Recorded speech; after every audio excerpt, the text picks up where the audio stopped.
के बोल्नु पर्ला के नबोल्ने के बोल्ने होइन यो पनि विचारणीय कुरा हो किन अवेर भइसक्यो नि त ठिक छ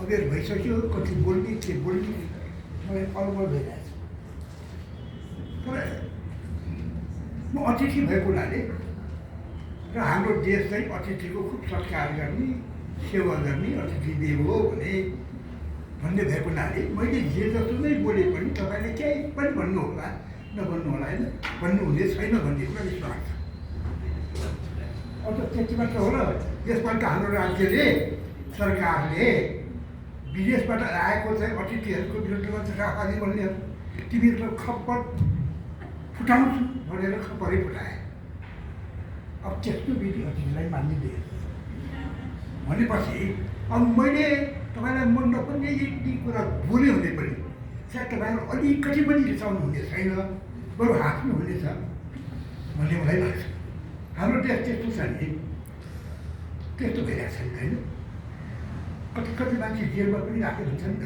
किन आएका अतिथिहरूको है चित्त दुख्ने कुरा गर्ने त्यसैले अब अझ त्यसमा पनि म त प्रमुख अतिथि भइरहेको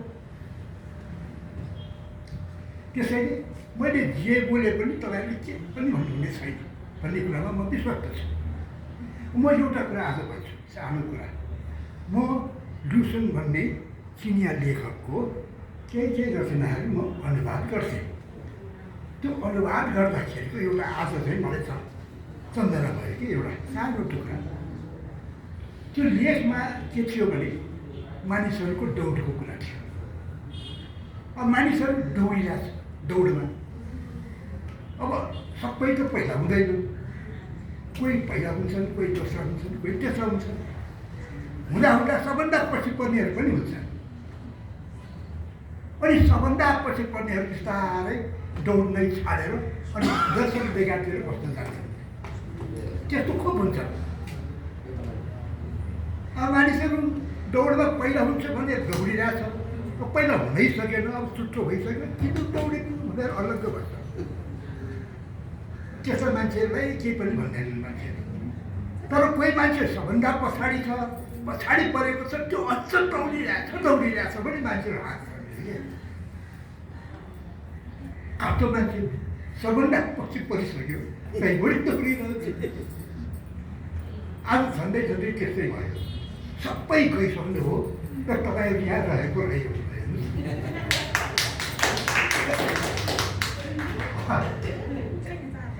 तर केही बेला लुसन के भन्नुहुन्छ भने पछि पऱ्यो भने दौरेको दौरै गरिरह्यो भने त्यसैले हाम्रो देशलाई थाम्छ हाम्रो देशलाई थाम्ने मान्छेहरू कुनै हुन्छन् जो पछि पर्दा पनि दौडिरहन्छ खालि पहिला हुनुपर्ने दौडमा बाँधिने अनि सकेन भने छाडेर जाने त्यस्तो आज देशलाई थाम्दैन त्यसैले मलाई तपाईँहरूको तारिफ गर्न मन लाग्छ तर एउटा कुरा के छ भने म बाल साहित्यमा काम गरिरहेको हुनाले त्यसो भनेको बालकहरूको बिचमा काम गरिरहेको मान्छे अब त्यसैले तपाईँहरूसँग कसरी बोल्नुपर्छ भन्ने कुरा मलाई कम थाहा छ के कसरी बोल्यो भने तपाईँहरू खुसी हुनु होला मन पराउनु होला त्यो मलाई अलिकति धेरै कम छ किन सधैँभरि उहाँसँगै लागिरहने त एउटा कुरा मैले जानेँ कि उहाँसँग लागेर त्यो कुरा के भने उहाँहरूलाई मैले के गर्नुपर्छ र के गर्नु हुँदैन अब मैले के गर्नुपर्छ र के गर्नु हुँदैन भन्ने कुरा म त्यही हेरेर सम्पादन गर्छु म बोल्ने कुरा कम गर्छु कि म मेरो काम सम्पादन गर्ने हो जो यसलाई थाहा छ मैले झन्डै 200भन्दा बढी किताबहरू बालकहरूको निमित्त लेखिएका किताबहरू सम्पादन गरेँ र मैले सम्पादन गरेका कुराहरूमा म साह्रै मेहनत गरेर गर्थेँ त्यो कुरा उहाँलाई थाहा छ म कति कुरा त सम्पादन गर्दा रिराइट नै हुन्थ्यो तर रिराइट भेट्दा पनि मैले कुनैमा पनि रिराइट भनेको छैन यो कुरा किन त्यस्तो गरेको तपाईँले भनेर तपाईँले सोध्नुहुन्छ भने मेरो एउटा सानो जवाब छ। त्यो के भने र आमाले आफ्नो छोरालाई एमबिए पास गरेर आएको बेलामा यो मेरो छोरा हो नि, मैले हुर्काएको, मैले जन्माएको, मैले हुर्काएको नि त भने आमाले कहिले हुन्छ, कहिले भन्नुहुन्छ? हो नि त, जन्माएको हो, हुर्काएको हो, दुध खुवाएको हो, इत्यादि हो नि। यदि त्यो नगरेको भए मैले एमबिए त के हुर्क नै पाउँदैन थियो। तर कहिले उहाँले चाहिँ आमाले यो मैले हुर्काएको छोरो के एमबिए भने के बिए भने आमाले कहिले भन्नु एउटा सम्पादक पनि त्यसै हो। त्यसै व्यक्तिले गर्व गर्न सक्छ छैन। उनले त हाम्रो भविष्य छ, भविष्यलाई हेर्ने राम्रा मान्छे तयार हुन्, तयार भएको टेक्न चाहनुहुन्छ। घर ठान्ने अब पुरानो हिसाबबाट घर ठान्ने भन्नुहोस् न। अब त्यस्तो त म घर ठान्ने पुरानो हिसाबबाट मैले काम गर्दै सकिनँ। घर ठान्ने भने चाहिँ दुईवटा कुरा छ कि छोरा भएपछि राम्रो नयाँ घर बनाउनु पर्छ, अनि छोरी भएपछि छोरै पाउनुपर्छ, होइन? यही होइन हाम्रो पुरानो संस्कृति भनेको यही हो, यसैमा टिकिरहेको छ। छोरो नपाएको बुहारी कामै लाग्दैन, खाइदिन्छ। यही संसार, यही पृथ्वी, हामी यस्तैमा छौँ। अनि अर्को कुरा हाम्रो एउटा दोष के छ भने बच्चाहरूमा त्यस्तो कुरा नपरोस् भनेर म हिसाब गर्छु। त्यसैले म के भन्छु भने चाहे छोरा होस् छोरी होस्, सबैलाई समान चाहिँ मान मर्यादा राख्नु। अझ मैले त बुढाहरूलाई के भन्ने गरिरहेको छु भने हे बुढाहरू, अबदेखि तपाईँहरूले साना नानीहरूलाई आदर गर्नुहोस्, आदर गर्नुहोस्। अब तपाईँ बुढा भइसक्नु भएको, त्यसैले अब तपाईँले त बच्चाहरूबाट माया पाउनुपर्छ। खालि हजुरबा भनेर त्यहाँ तल बसेर सिटमा बसेर चोटामा बसेको बा दुईगरमा बसेको हजुरबालाई हजुरबा तपाईँलाई के चाहियो भनी बस्नुहोस् न, पानी ल्याइदिउँ कि अथवा मालिस गर्नु पऱ्यो कि भनेर तल बसेर भन्ने माथि आउँदैन। त्यस्तो मनपर्छ कि तपाईँ सँगै आएर हजुरबा मैले के गरौँ, के ल्याउँ भन्नुहोस् न, राम्ररी भन्नुहोस्, पक्का भन्नुहोस्, नभनीकन नबस्नुहोस् भनेर पनि हप्काउने सिक्छ। तपाईँ भन्नुहुन्न, भन्नुहोस् न। मलाई लाग्छ साना नानीले आएर तपाईँ बोल्नुहुन्न, बोल्नुहोस्, हामीसँग कुरा गर्नुहोस्, के चाहियो भन न भनेर कराउन आयो भने अहिले बुढा भएपछि मलाई त्यस्तो मन परिरहेको छ कि ठुला बडाले बक्सिसै दिए पनि त्यो काम लाग्दैन। त्यो साना नानीहरूले त्यति बेला माया गरेको साह्रै साह्रै अचम्मको चाहिँ गुण लाग्छ, मेरो कुरा हुन्छ। त्यसैले यो कुरा म अहिले बुढो बुढो हुँदै जाँदा बडा प्रस्तुत देखिरहेको छु कि त्यसैले म साथीहरूलाई के भन्छु भने अबदेखि हामी हाम्रा भाइ बहिनीहरू, हाम्रा छोराछोरी, अब नातिलाई पनि अझ पनातिलाई पनि तपाईँ भनेर नै कुरा गर्नु। अब हामी के भन्छ, खराबै मान्छे हो तर सही के पाहुना भएर आयो भने अझ के भन्छ त्यसलाई अतिथि, होइन?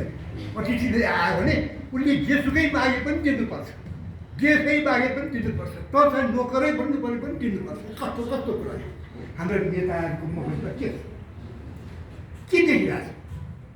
म त भन्छु सामान्य आमा जतिको एउटा पढे नलेखेको आमा भन्दा पनि कच्चा छ।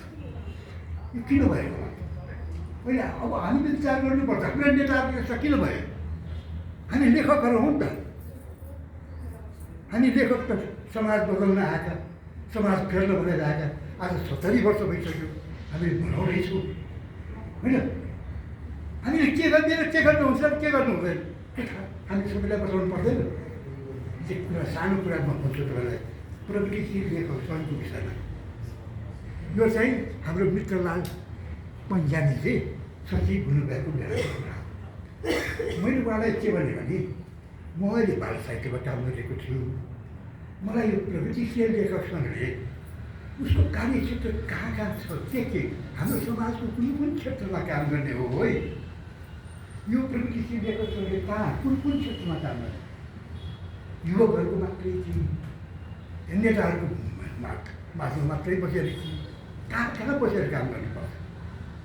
नेताहरूसँग कुरा गर्नु हुँदैन भने होइन, उहाँहरूको मनको कुरा थाहा पाउनु पऱ्यो, उहाँहरू कति गर्न सकिन्छ त्यो पनि हामीलाई थाहा हुनु पऱ्यो नि त। हाम्रा नेता हुन् नि, हाम्रा नेताहरू भनेको हाम्रा त्यो बेलामा भएका घोडाहरू।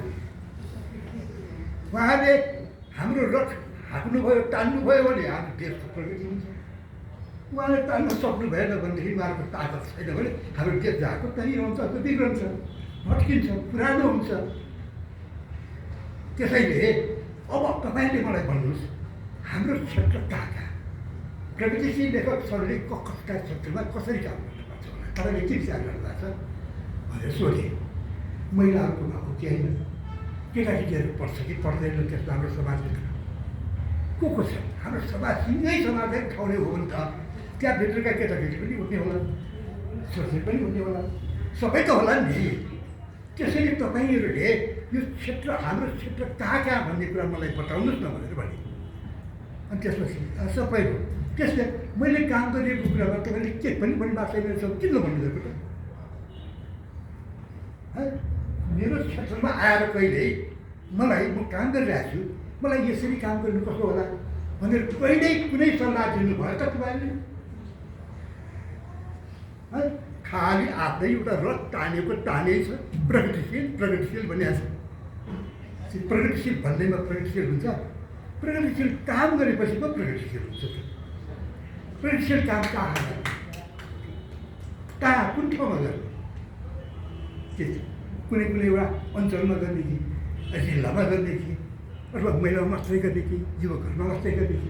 त्यो त होइन, हामी सिधै समाजको कुरा गरिरहेको छौँ नि त। त्यसमा बालकहरू पनि पर्छन् नि।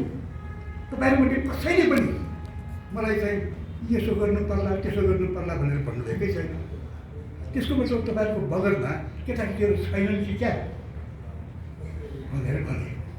अनि त्यहाँपछि मैले उहाँलाई के भन्यो भने मलाई 10वटा ठाउँका 10जना मान्छेहरू, राम्रा राम्रा मान्छेहरू प्रगतिशीलहरूको सङ्घ संस्थामा काम गरेका नाउँ दिनुहोस् न भनेर मैले तपाईँको उता के भन्छ त्यो छापादेखि उता धनगढीसम्म 10जनालाई कमसेकम 7-8 पल्टसम्म 10-10वटा कवि बालकोसेरीको कविहरू पठाइदिए थिए।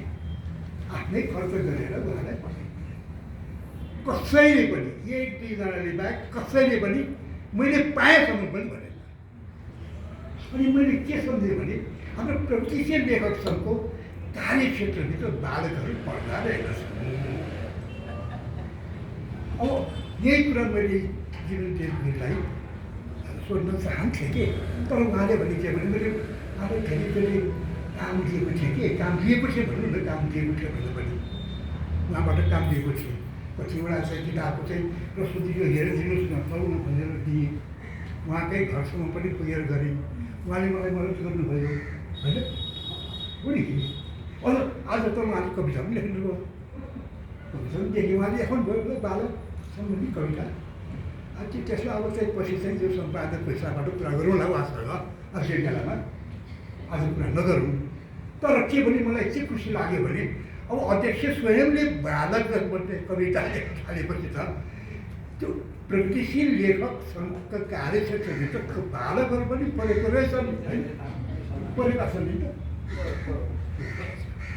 त्यसैले यसरी हामीले प्रस्त हुनुपर्छ, हरेक कुरामा प्रस्त हुनुपर्छ। अब प्रस्तै छैन भने के काम गर्ने भन्ने प्रस्तै छैन भने के काम गरौँला होइन।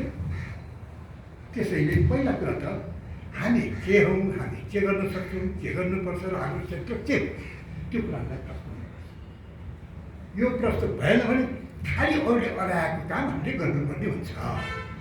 किन आफ्नो काम छैन नि खास। अब खास आफ्नो काम नभएपछि के हुन्छ?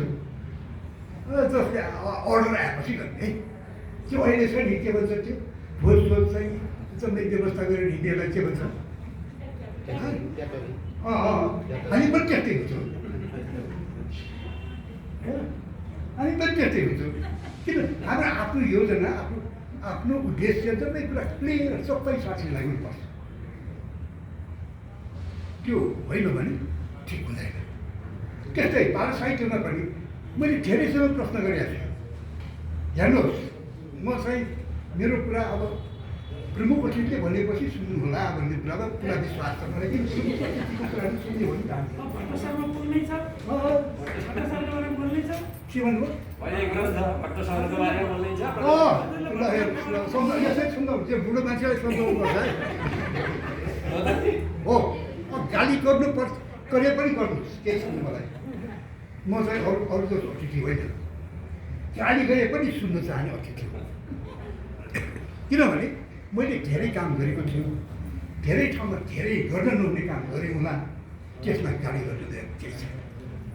ओखती बेलुका अलिकति चलिन्छ होला, घाउमा ओखती राख्दाखेरि अलिकति दुख्छ, तर त्यो दुखेकोले घाउलाई निको पार्छ नि त, होइन? त्यसरी म सर्न सक्छु। अब मैले भन्नुपर्ने भट्ट सरको कुरा। भट्ट सरलाई मैले पहिला चिनेको 12-13 सालमा होला। उहाँले भाषण गर्दै हुनुहुन्थ्यो त्यो बेला किसानहरूको क्षेत्रमा।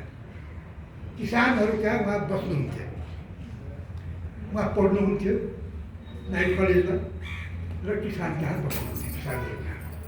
त्यति बेला मलाई किसानहरू भनेपछि सबै किसान जस्तो लाग्थ्यो।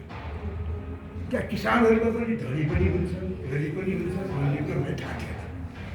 किसान पनि सबै किसान। अनि आमदेव भट्टज्यू नेवार किसानहरू कहाँ बस्दै भएको हुनाले उहाँ नेवार भाषामा राम्ररी कुरा गर्न सक्नुहुन्छ। कुरा गर्न मात्रै होइन, बोल्न सक्नुहुन्छ, भाषण गर्न सक्नुहुन्छ। बडो ठाडो मान्छे, सोझो मान्छे। किसानहरूलाई ए बाबु भन्थ्यो। अनि त्यसपछि उहाँ किसानहरूलाई काका तबा के भनेर नेवार भाषामा सम्बोधन गरेर सबै आउँछ। अनि उहाँ लेखक पनि हुनुहुँदो रहेछ भन्ने कुरा मैले 17 सालमा थाहा पाएँ। 17 सालमा के भयो भने जब 17 सालमा चाहिँ यो महेन्द्रले त्यो गर्यो नि, भन्ने गर्यो नि, अनि भन्ने गरिसकेपछि अनि सङ्घ सञ्चालन चाहिँ बन्द गर्ने चाहिँ उर्दी आयो। यो लेखक सर पनि सधैँ भयो, अब के गर्ने होला भन्ने चाहिँ समस्या आयो। त्यो समस्या आएपछि श्यामप्रसादजीसँग म पनि थिएँ त्यति बेला। अनि त्यो कन्या मन्दिर भन्ने स्कुलमा त्यति बेला त्यहाँ चाहिँ काम गर्नुहुन्थ्यो एकजना चाहिँ हो हृदयचन्द्र सिंहको भाइ कृष्णचन्द्र सिंह प्रधान। कृष्णचन्द्र सिंह प्रधान त्यहाँ काम गर्नुहुन्थ्यो र उहाँ पनि प्रगतिशील हुनुहुन्थ्यो। अनि आमदेव भट्ट, कृष्णचन्द्र सिंह प्रधान, अनि धनकुटाको गङ्गा प्रसाद प्रधान, अनि श्यामप्रसाद, अनि म यसरी 5 जना त्यहाँ जम्मा भएका थियौँ। यसरी सँगै बसेर कुरा गरेको चाहिँ पहिलो उहाँको त्यति बेला एउटा सिम्पल मान्छे, सोझो ठाडो गर्ने, त्यो हेरेर अनुहार हेरेर बिस्तारै कुरा गर्ने खालको होइन। हाम्रा धेरै जसो साथीहरू कस्ता हुन्छन् भने अलिक अनुहार हेरेर उसको अनुहार हेरिकन कुरा गर्नुपर्छ। जगिएको छ भने बिस्तारै मन्दिर के अब भनौँ न, त्यो आमाले चाहिँ त्यो साना नानीहरूलाई अनुहार हेरेर खुवाउने जस्तै नि आउँछ नि, त्यसरी त्यसरी नै हिसाब गरी बोल्नेहरू पनि हुन्छ, तर उहाँ त्यसरी हिसाब गरेर बोल्ने मान्छे होइन। त्यसो भनेको के भने अलिक ठाडो हुनुहुन्छ कि त्यसरी त्यस्तो खालको स्वभाव त्यस्तो। त्यसपछि उहाँसितको मेरो भेटघाट भएको चाहिँ अनि पटक त हुन्थ्यो होइन, तर उहाँलाई कुन क्षेत्रमा कसरी काम गर्नुभएको रहेछ भन्ने कुरा थाहा पाएको। अनि म बाल साहित्यमा लाग्दाखेरि बल्ल त्यसले पनि थाहा पाएँ कि उहाँ चाहिँ यो रिसर्च वर्क पनि गर्नुहुँदो रहेछ भन्ने कुरा थाहा पाएँ। अनि उहाँले के गर्नुभएको थियो त्यसमा भने बाल जगतमा प्रचलित चाहिँ शब्दहरूको सङ्ग्रह अधिकार नै भनेर उहाँले भन्नुभयो। के रोङ भन्ने किताबहरू ल्याउनुहुन्थ्यो क्या, रोङ भन्ने छ सुन्नुभएको रोङ उहाँसित मिलेर पनि उहाँले काम गर्नुभएको, रोङसँग मिलेर पनि उहाँले काम गर्नुभएको छ त्यो शब्दहरू सङ्कलन गर्ने कुरा। उहाँले भन्नुभयो तर त्यो निस्केन कि तर त्यो मलाई काम लाग्यो, त्यो त्यो उहाँको त्यो विचार मलाई ठिक लाग्यो। समाजमा बसेका मान्छेले खास यसैको शब्द भन्ने हुँदैन। हामी त्यो समाजमा बसेपछि सबै बुढाहरूसँग के कस्ता पनि छन्, कस्तो शब्द प्रयोग गर्नुपर्छ, हामीले त्यसै जाने हुन्छौँ। हामीलाई आमाले सिकाउँछन् कि कोसँग कसरी बोल्ने, यसोसँग यसरी बोल्नुपर्छ, यसमा यस्तो भर प्रयोग गर्नुपर्छ, त्यसरी बोल्ने हो, यस्तो बोल्नुपर्छ नि त। हामीले सिकाउने चाहिँ आमा हुनुहुन्छ। यो जम्मै मान मर्यादापूर्वक बोल्ने, कसरी बोल्ने, के बोल्ने, त हाम्रो गुरु त आमा त हो नि। हामी आमालाई भत्तै गर्दैनौँ, आमालाई के पनि मान्दैनौँ। म त के भन्छु भने बाल साहित्य साँच्चै रचनाकार गर्ने एउटा रचना गर्नेहरूले त आमाबाट सिक्नुहोस्। हुन त तपाईँले जे पनि सिक्नु भएको छ आमाबाटै हो, तर हामी मान्दैनौँ कि आमाबाट सिकेको भनेर भन्दैनौँ। कस्तो बोधो छ है मान्छेहरू। मलाई कस्तो लाग्छ, आफू पनि बोधो नै थिएँ त्यति बेला, तर जब बाल साहित्यमा लागेँ त्यसपछि देखेँ कि मैले, त्यसपछि देखेको। म जगत पृथ्वीलाई पनि के भन्थेँ कि पहिला, उहाँको पनि कविता त्यति राम्रो छैन, कविता त लेख्नुहुन्थ्यो। यो लोग्ने मान्छेहरूसँग र भारतहरूसँग कसरी कुरा गर्नुपर्छ भन्ने नै थाहा हुँदैन। भोग लागेको छ ल भन्छ, के हुन्छ नानी भोग लाग्यो, कति भोग लाग्यो, के खान भोग लाग्यो भनेर पनि सोच्नुपर्छ। उनीहरूलाई कहिलेकाहीँ कुनै कुरा खानलाई भोग लाग्छ। अब कसै खाँदै देख्छ उनीहरूले होइन, देखेपछि तुरुन्तै भोग लाग्छ। खानले भोग्न खाएको क्या भोग लाग्यो, त्यो भने उसलाई केही खानु मन लाग्यो भनेको त्यो कुरा आमाले सोचेको हुन्छ, बाउलाई भन्दैन। त्यो भाउ चाहिने कविता राम्रो बाल साहित्य देख्न सक्दैन कि जस्तो कहिलेकाहीँ त लाग्छ कि मलाई। किनभने उनीहरू खोजी नै गर्दैन, राम्ररी सोध्दैन बच्चाहरूको कुरा। अब देख्नु होला, मैले एक ठाउँमा लेखाएको छु, के भन्दै लेखाएको छु भने हाम्रो संस्कृति ठोट्टुलो छ। के गर्नु, यो बालकहरूको हेराइबाट हेऱ्यो भने त कति नराम्रो छ, धनी नै छ घरमा। अब उनीहरूको घरमा अब एकजना बच्चाहरू पनि हुन्छन्, अनि बच्चाहरू त उनीहरूको लुगा चाहिँ सबभन्दा अलिकति मैलो भएको, चाकचुक भएको, काचाकुचुक भएको लुगा कसैको हुन्छ भने बच्चाहरू। किनभने बच्चाहरू खेलिरहन्छन्, यताउति चलिरहन्छन्, अनि उनीहरू हुर्किने भएका हुनाले हिजो सिलाएको लुगा अब भोलि नै अलिकति छोटो भइसक्छ, अस्थिरो हुन्छ कि उनीहरूले। त्यो भाउसाइले सधैँभरि देख्छ तर बाटै गर्दैन। अनि दसैँ आयो भने दसैँले पनि लुगा लगाइदिन्छ, तर अरू बेला त्यो केटाकेटीहरूलाई अस्थिरो भएको कुरा, दौडदाखेरि लडिने कुरा त्यो कहिल्यै देख्दैन, कुनै बेला पनि देख्दैन। हेर्नु उहाँको हुनुहुन्छ, किन टुक्ने मान्छेहरूले हल्लाएन नि, कि देखेकै छैन, हेरेकै छैन। देखेर हुँदैन, हेर्नुपर्छ र पनि नहेर्नु के देखिँदैन कि। राम्ररी नहेर्नुहुन्छ देखिँदै देखिँदैन। यो आँखा कस्तो छ भने राम्ररी नहेर्नुहुन्छ नदेखिने। यो क्यामेरा जस्तो होइन नि, के क्यामेराले के गर्छ भने छिट्यो भने जम्मै आउँछ, त्यो आँखाले जहाँ हेऱ्यो त्यहाँको मात्रै आउँछ, अर्को आउँदैन। जहाँ चाहिँ आँखा पऱ्यो, फोकस गऱ्यो त्यहाँको आउँछ। मैले सोध्थेँ बच्चालाई, ए नानी तपाईँ कहाँ गएर आउनुभएको, अझ के नानी के भन्ने मेरै साथीहरूसँग सोध्थेँ, तपाईँ कता आउनु असो हुँदै आयो। कति मान्छे दिनु धेरै एकजनाको अनुहार कस्तो छ उनीहरू कसैको अनुहार थाहा छैन, कसैको अनुहार कसैले चाहिँ यस्तो छ भनेर भन्नै सक्दैन। त्यो असन्तान आएको छ, धेरै मान्छे देखेको छ, तर कसको कस्तो अनुहार भन्यो भने के पनि छैन। किन हामीले देख्यौँ तर हेरेनौँ के। यो समाज पनि त्यस्तै भयो, हामी समाजमै बसिरहेको हुन्छौँ, तर यो समाजमा के छ के छैन केही थाहा हुँदैन। नहेरौँ जे थाहा हुँदैन, देख्दैमा थाहा हुँदैन। त्यसैले प्रगतिशील लेखकहरूले पनि हेरेको त छ तर देखेको छैन धेरै कुरा। त्यसै त हो नि बाल साहित्यमा वास्तै गरेको छैन। उहाँलाई चाहिँ अब बच्चाहरू छन् कि छैन के मतलब होइन उहाँलाई अलिअलि के थाहा छ भने माथि पार्टीमा को को नेताहरू छन् अनि तल चाहिँ कार्यकर्ताहरू को को छन् त्यति थाहा छ मैले खास भन्नुपर्ने ल यही हो भने अब यो प्रमुख अतिथिले भने हुनाले अहिले केही मनमा राख्नु हुने छैन भने पनि पक्का विश्वास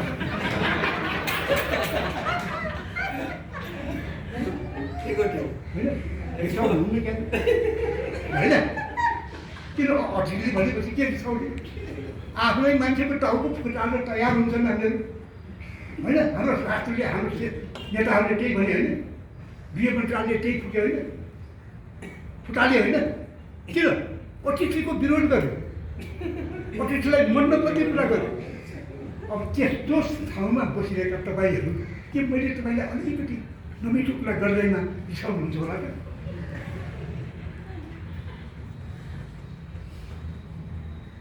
हामी त अतिथि भएर आउन् उसले हामीले देश बुझे पनि लुट भनेर भन्ने होइन यही भन्ने हो 70 वर्ष भएपछि बुढो बुढो भइहाल्यो के 70 वर्ष भएको नानी भन्नुहुन्छ आज 70 वर्ष भए भनेर भन्यो 84बाट झन् बुढो भइसक्छ 84 भनेपछि मन नपर्ने बाउ भए पनि अब त देउतै भयो भनेर जात्रा गर्नु छैन अब हाम्रो संस्कृति त्यस्तै छ त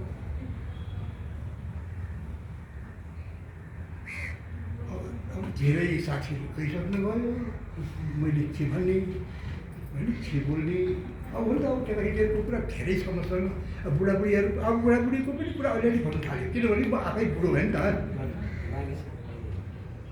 हो पछि ठुलो क्यामेरा लिएर आएर हामी एक दिन आउँछौँ सबै रेकर्ड भिडियो सहित लिएर यहाँ एकाडेमी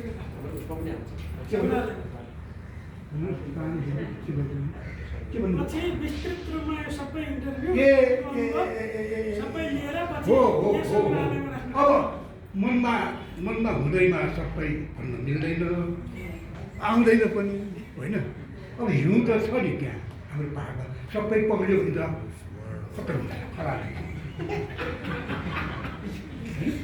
यो वातावरण बिगारेर पगार्न थालेको छ र यसरी पहिरो गयो ठाउँ ठाउँमा भनेर मानिसहरू भन्दैछ होइन त्यसैले हामीले वातावरण पनि जोगाउनु छ हाम्रो देश पनि जोगाउनु छ हाम्रा सन्तान पनि हाम्रा चाहिँ मानिस छोराछोरीहरू राम्ररी हुर्कन पाउनु भन्ने कुरा मनमा राखेर हामी बाँचिरहेका छौँ सक्छौँ सक्दैनौँ त्यो त हामीले नै भन्नुपर्ने कुरा हो हामीले सक्नुपर्छ तर एउटा कुरा के छ भने यो रेडिमेड भन्ने कुरा पाएपछि हामी पङ्गु हुँदो रहेछ यो रेडिमेड भन्ने कुरा सकेसम्म खानुपर्छ अब हेर्नुहोस् न रेडिमेड फुड भनेको जङ्क फुड त्यो खायो बिरामी हुने मुखटी रेडिमेड सबै उनीहरूको निर्भर मलाई त के लाग्न थाल्यो भने अहिले यी डाक्टरहरू पनि केही पनि होइन एमबिबिएस भन्ने डक्टर होइन केही हेर्नुहोस् उनीहरू त के रहेछन् भने उताबाट ओखटी आउँछ अनि हामीले चाहिँ प्रिस्क्रिप्सन लेख्छ त्यो डाक्टरले प्रेसक्रिप्सन लेख्छ अनि प्रेसक्रिप्सन लेखेर आएको एजेन्ट भएर कमिसन खाने पाया खाएर डाक्टर आफूले केही पनि गर्न सक्दैन हेर्नुहोस् यो कोरोनामा कति मान्छेहरू डाक्टरले के बचाउन सक्यो उनीहरूले आफैले के गर्न सक्यो ओखटी आयो गर्ने नगरे के अनि त्यहाँपछि लकडाउन होइन यही न हो अनि अक्सिजन अनि अर्को भेन्टिलेटर दे आर नट कि जम्मै ओखटी होइनन् हाम्रो तर्फबाट कुनै प्रयास होइन थियो त्यो चाहिँ भगवान् भरोसा भयो बरु म त कसै गरी कोरोना भयो भने मैले त सरसरै भनेको छु मलाई हस्पिटल नलानु एउटा वैद्यको कठिनमा खाने कमसेकम मैले सकेको आफ्नै देशमा बनेको जडीबुटी त पाउँछ यी डक्टरले त केही पनि गर्न सक्दैन काम नलागिनु पढे लाखौँ लाख खर्च गरेर पढे तर फेरि के भनेदेखि प्रेसक्रिप्सन लेख्ने एजेन्ट भएर अनि आएको पैसाबाट घर चलाउने होइन किन पढाएन अनि मेरो घरमा पनि मेरो एक बुहारी डक्टर थिए। डक्टर हुनुहुन्छ। मैले भने ठिक छ, अब तपाईँले सिक्नुभयो, जसरी सक्छ जति सक्छ जनताको सेवा गर्नु। मलाई लाग्छ सक्नुहुन्छ भने आफ्नो पेसा परिवर्तन गर्नु, कमसेकम आफ्नो जडीबुटी पढ्नुहोस्। कमसेकम हामीले केही चाहिँ गर्न सक्छ, आफन्त केही हुँदाखेरि आफूले त केही गर्न सक्छौँ। अरूले जे पठायो त्यही गरी ठिक हुन्छ। अब उसले किन पठाएको? पैसा कमाउनु। रेडिमेड त त्यही त हुन्छ नि। अनि मैले भन्छु अहिले हेर्नुहोस् न, मान्छेहरूको धेरै जस्तो कि त भार लाग्ने कि त टाइट। किन रेडिमेड नि? रेडिमेड त त्यही हो नि। ल अब तपाईँहरू यति लामो समयसम्म बस्नुभयो, त्यो प्रमुख अतिथिले नै जस्तो गरेर मैले भनेको कुरा पनि खुब राम्ररी सुन्नुभयो। तपाईँलाई धेरै धेरै धन्यवाद।